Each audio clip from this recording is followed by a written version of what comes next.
السلام علیکم. آپ سب کو لائبریری سائنس کی سیکنڈ ایئر کی کلاس میں خوش آمدید. ہم نے اپنا کلاسیفیکیشن کا چیپٹر جو ہے وہ سٹارٹ کیا ہوا ہے اور ہم جو ہے اس کو آج لے کر آگے چلیں گے. اس میں جو ہے وہ ہمارا جو نیا ٹاپک ہے وہ ہے criteria of a good classification scheme. ہم اس کو سٹارٹ کرتے ہیں اور اس کو پڑھتے ہیں. بسم اللہ الرحمن الرحیم. رب اشرح لی صدری ویسر لی امری واحلل عقدۃ من لسانی یفقہوا قولی. رب زدنی علما رب زدنی علما رب زدنی علما. Criteria of a good classification scheme کہ ایک اچھی درجہ بندی اسکیم کے کون سے اصول ہونے چاہیے، اس میں اس کے کیا کریکٹرسٹکس ہونے چاہیے کہ اس کو ہم یہ کہیں کہ یہ بہت اچھی درجہ بندی اسکیم ہے. اس کے اندر اس کے کون کون سے پرنسپلس، کون کون سی چیزیں اس کے اندر ضروری ہیں جس کے تحت اس کو پرکھا جا سکے کہ یہ جو ہے یہ بہت اچھی درجہ بندی اسکیم ہے. اس کے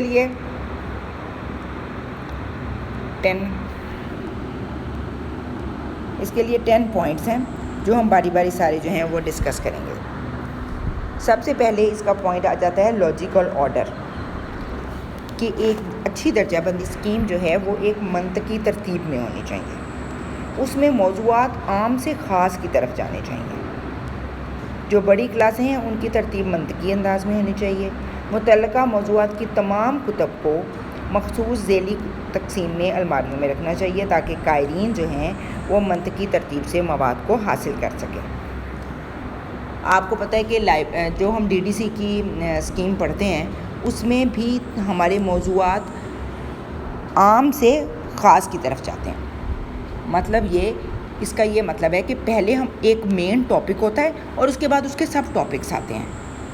کوئی بھی ایک جو ہے وہ مین ٹاپک لے لیا جاتا ہے اور اس کے بعد اس کے سب ٹاپکس آتے ہیں. جیسے فرض کریں کہ ہم نے اردو لٹریچر لیا ہے یا انگلش لٹریچر لیا ہے، کوئی بھی لٹریچر ہے، اس سارے لٹریچر کی آپ کو پتہ ہے کہ فارم ڈویژن ایک ہی ہے، ایک ہی ترتیب چلتی ہے کہ سب سے پہلے اس میں اس لٹریچر کی ہسٹری آئے گی، اس کے بعد اس لٹریچر کی شاعری آئے گی، اس کے بعد اس لٹریچر کا سارا فکشن جس میں اس کا ناول، اس کے جو ہیں افسانے آئیں گے.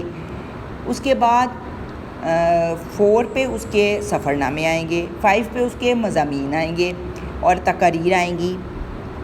پھر 6 کے اوپر اس کی تنقید آ جاتی ہے. 7 کے اوپر اس کا طنز و مزاح آ جاتا ہے. اور جو ہے اس کا پھر ہم ساری جو ہے 8 کے اوپر پھر جو ہے اس کی ہسٹری کی کتابیں، اور اگر فرض کریں جیسے اگر اردو لٹریچر ہے تو اسلام اور اردو لٹریچر، اس طرح کی جتنی اس طرح کے جتنے بھی ٹاپکس ہیں وہ سارے جو ہیں وہ اس میں ہم آ جائیں گے. تو یہ جو ہے اس کا مطلب ہے کہ ایک ترتیب جو ہے وہ عام سے خاص موضوع کی طرف چل رہی ہے. مطلب پہلے ایک بڑا ٹاپک لیا گیا، ایک بڑا سبجیکٹ لیا گیا اور اس کے بعد اس کے جتنے ذیلی سبجیکٹس ہیں ان کو نمبرز میں ڈیوائڈ کر کے اس سبجیکٹ کے انڈر رکھ دیا گیا. مطلب جیسے 830 جو ہے، اگر ہمارا 830 نمبر ہے، ہم نے اردو لٹریچر کا رکھا ہوا ہے، اگر ہم 830 اردو لٹریچر کا نمبر رکھیں گے تو 831 اردو شاعری، 832 اردو ڈرامہ، 833 فکشن، 834 اس کے سارے جو ہیں وہ ہمارے سفر نامے، 835 مضامین اور تقریریں، 836 اس کا سارا جو ہے وہ تنقید، 830 اور اس کے مضامین بھی آ جاتے ہیں اس میں چھوٹے ذیلی مضامین. 837 میں اس کے طنز و مزاح آ جاتا ہے. 838 اس میں اس کے ڈفرینٹ ٹاپکس آ جاتے ہیں، مختلف شاعروں کے حالات زندگی اور جو ہے تنقید کے کرٹیسزم جو ہے وہ سارا اس لٹریچر کا جو ہے وہ اس کے اندر آ جاتا ہے. مطلب آپ نے دیکھا کہ کس طریقے سے ایک ٹاپک کو لے کے اس کے تمام چھوٹے جو موضوعات ہیں ان سب کو اس میں کور کیا گیا. تو ایک جو ہے سب سے اچھی کلاسیفیکیشن اسکیم میں یہ ضروری ہے کہ لاجیکل آرڈر ہو.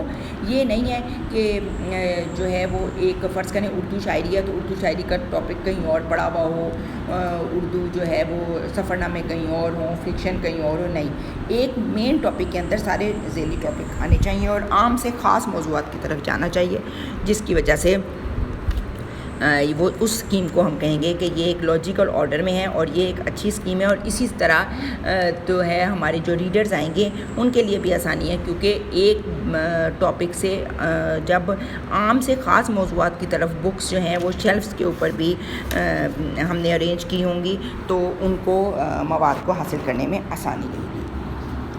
دوسری آگے ہاسپٹیلٹی, لچک پذیری. ہر روز علم میں اضافہ ہو رہا ہے, نئے نئے سبجیکٹس جو ہیں وہ انٹروڈیوس ہو رہے ہیں, تو جو بھی اچھی کلاسیفیکیشن اسکیم ہے اس کے اندر لچک پذیری ہونی چاہیے کہ اس میں تمام دنیا کے علم کی تمام شاخیں موجود ہوں اور اس کے علاوہ کوئی ایسا علم کا کوئی پہلو ایسا نہ ہو جو اس کے دائرہ کار سے باہر ہو. اس میں انفارمیشن ٹیکنالوجی, کمپیوٹر, نئی سائنسی ایجاد جیسے تمام معلومات اور تمام موضوعات کو سمونے کی بہت حد تک گنجائش ہو. اور اس کے علاوہ ایک اور چیز یہ ہے کہ جو نئے ٹاپکس آئیں اس کے اندر اس کے جو نمبرز ہم دیں ان میں اتنی گنجائش ہونی چاہیے کہ نئے آنے والے موضوعات کو بھی سمیٹا جا سکے. جیسے جو کمپیوٹر سائنس ہے یہ بہت بعد میں آیا ہے, تو ڈی ڈی سی جو ہے وہ آپ دیکھیں کہ 1876 میں اگر بنی ہے تو اس وقت تو کمپیوٹر سائنس نہیں تھا, کمپیوٹر سائنس تو بعد میں آیا ہے. تو اس کے اندر موضوعات میں اتنی گنجائش تھی, 004 سے 006 007 وہ اس میں 004 سے 006 تک کے نمبر جو ہیں وہ خالی تھے, تو اس میں اتنی گنجائش تھی کہ اس میں کمپیوٹر سائنس جو ہے اس کو سمو دیا جائے. جرنلزم بھی نہیں تھا پہلے, پھر اس کو جو ہے جرنلزم کا نمبر بھی اس کے اندر آ گیا. تو اس طرح جو بھی اسکیم ہے اس میں اتنی گنجائش ہونی چاہیے, لچک پذیری ہونی چاہیے کہ جو نئے آنے والے موضوعات ہیں ان کو جو ہے وہ اس کے اندر ایڈجسٹ کیا جا سکے. اس کے بعد آ گیا کوالٹی آف ٹرمینالوجی. اس میں جو اس کی جو ٹرمز ہیں وہ درجوں, ذیلی درجوں اور حصوں کے بارے میں استعمال کی گئی اصطلاحات درست, واضح, نئی, غیر مبہم پذیر, مقبول, مستقل اور جامع ہونی چاہیے. یہ واضح طور پر بیان کر سکیں کہ کون سا مواد خارج کیا جا سکے اور کون سا مواد شامل کیا جا سکے.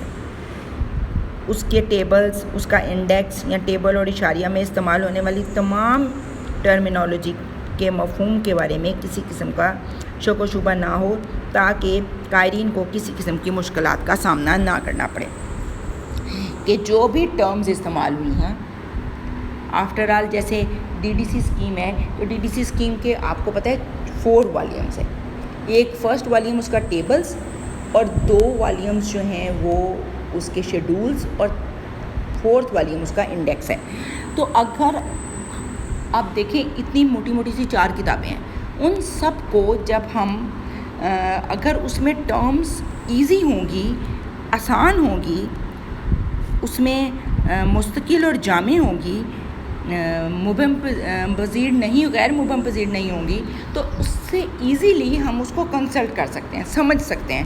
ہمیں پتہ ہوگا کہ ہم نے ٹیبلز, انڈیکس کو کیسے استعمال کرنا ہے, انڈیکس سے شیڈول تک کیسے جانا ہے, ٹیبلز کو کیسے استعمال کرنا ہے, شیڈولز میں سے ٹیبل تک کیسے جانا ہے. تو یہ ساری ٹرمز جو ہیں وہ بہت ایزی ہونی چاہیے تاکہ اس اسکیم کو استعمال کرنے میں آسانی ہو.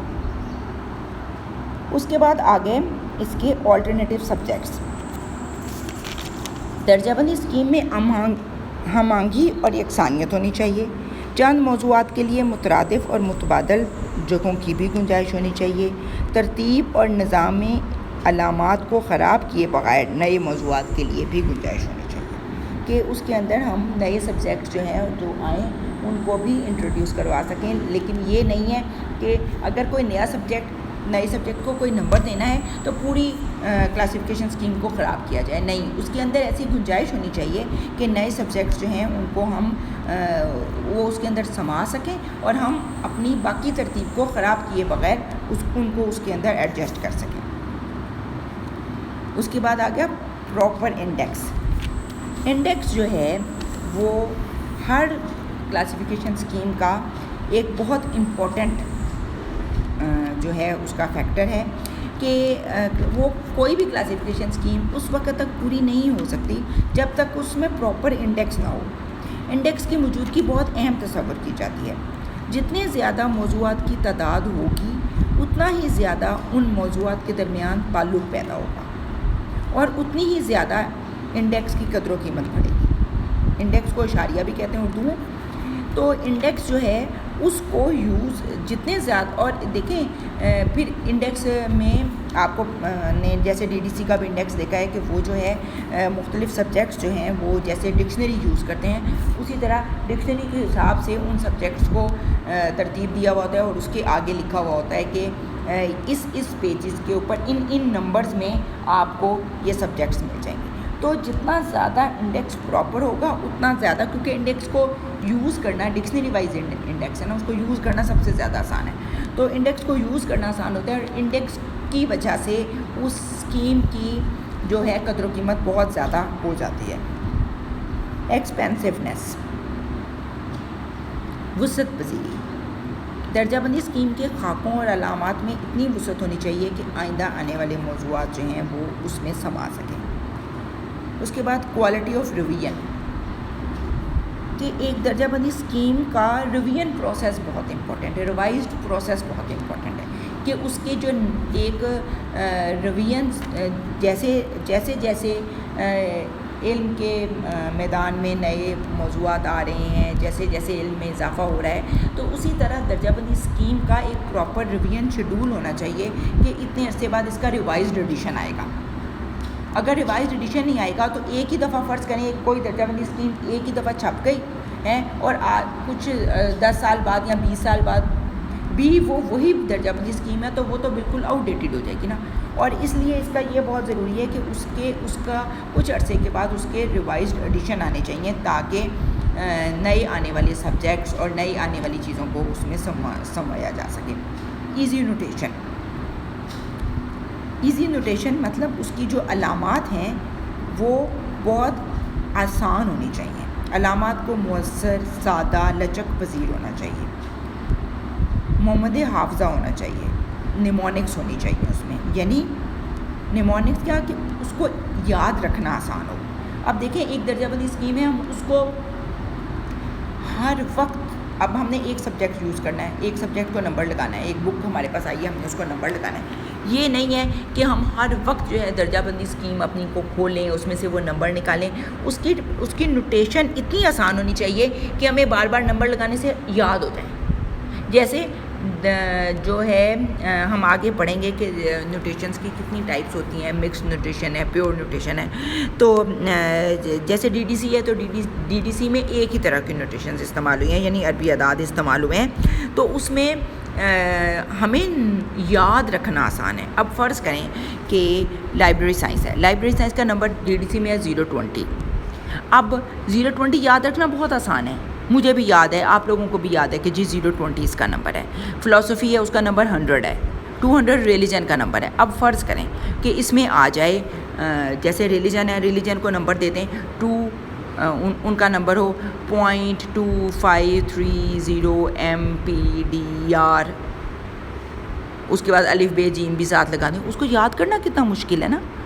تو اس لیے نوٹیشن جو ہے وہ اتنی ایزی ہونی چاہیے کہ ہمیں نمبرز لگا کے اس کے نمبرز یاد ہو جائیں اور ان کو ہم ایزیلی یاد رکھ سکیں. تو جو ہے اسی لیے پیور نوٹیشن جو ہے کسی بھی درجہ بندی اسکیم میں بہت امپورٹنٹ ہوتی ہے. اور درجہ بندی اسکیم میں یہ ضروری ہے کہ اس کی نوٹیشن اتنی اچھی اور آسان اور لچک پذیر ہو کہ اس کو یاد رکھنا آسان ہو. اس کے بعد آگے کمپریہنسونیس، کہ درجہ بندی اسکیم جامع ہونی چاہیے تاکہ اس میں تمام قسم کے علوم کا احاطہ ہو سکے. اس میں وہ تمام مضامین شامل ہوں جو نہ صرف موجود ہوں بلکہ مستقبل میں بھی ظہور پذیر ہو سکیں، اور تمام قسم کے ریکارڈ رکھنے کی بھی خوبی ہونی چاہیے. کلیئر ٹرمینالوجی، اس کی ٹرمینالوجی اتنی کلیئر ہونی چاہیے کہ تمام اصلاحات واضح طور پر بیان کی گئی ہوں، غیر مبہم نہ ہوں. شیڈول اور انڈیکس میں تمام اصلاحات کی ترتیب جو ہے وہ صحیح اور درست ہو. ٹھیک ہے، یہ ہمارا آج کا لیکچر تھا کہ criteria of a good classification scheme کیا کیا ہے. ایک دفعہ اس کو دوبارہ ریوائز کر لیتے ہیں کہ اس میں لاجیکل آرڈر ہونا چاہیے، منطقی ترتیب ہونی چاہیے، نمبر 2 لچک پذیری ہونی چاہیے. نمبر 3 اس کی ٹرمینالوجی، اس کی کوالٹی آف ٹرمینالوجی بہت اچھی ہونی چاہیے. نمبر 4 آلٹرنیٹیو سبجیکٹس جو ہیں اس کی جگہ بھی ہونی چاہیے اور ان کے لیے پراپر پلیسمنٹ ہونی چاہیے. نمبر 5 پراپر انڈیکس ہونا چاہیے. نمبر 6 ایکسپینسونیس ہونی چاہیے. Number 7 quality of revision process بہت اچھا ہونا چاہیے. نمبر 8 ایزی نوٹیشن ہونی چاہیے، اس میں علامات جو یوز ہوں وہ بہت ایزی ہونی چاہیے. نمبر 9 کمپریہنسو ہونی چاہیے، بہت جامع ہونی چاہیے، تمام مضامین کا احاطہ کر سکے اور کلیئر ٹرمینالوجی ہونی چاہیے کہ اس کی ٹرمینالوجی جو ہے وہ بہت کلیئر ہو. آج کا ہمارا لیکچر یہاں پہ ختم ہوتا ہے. انشاءاللہ آپ اس کو بہت اچھے طریقے سے پریپیئر کریں گی. آپ نے اس کا جو ہے وہ اپنی اسائنمنٹ بنا کے criteria of a good classification scheme جو ہے وہ مجھے سینڈ کر دیں گے. اللہ آپ کے وقت میں برکت ڈالے. اللہ حافظ.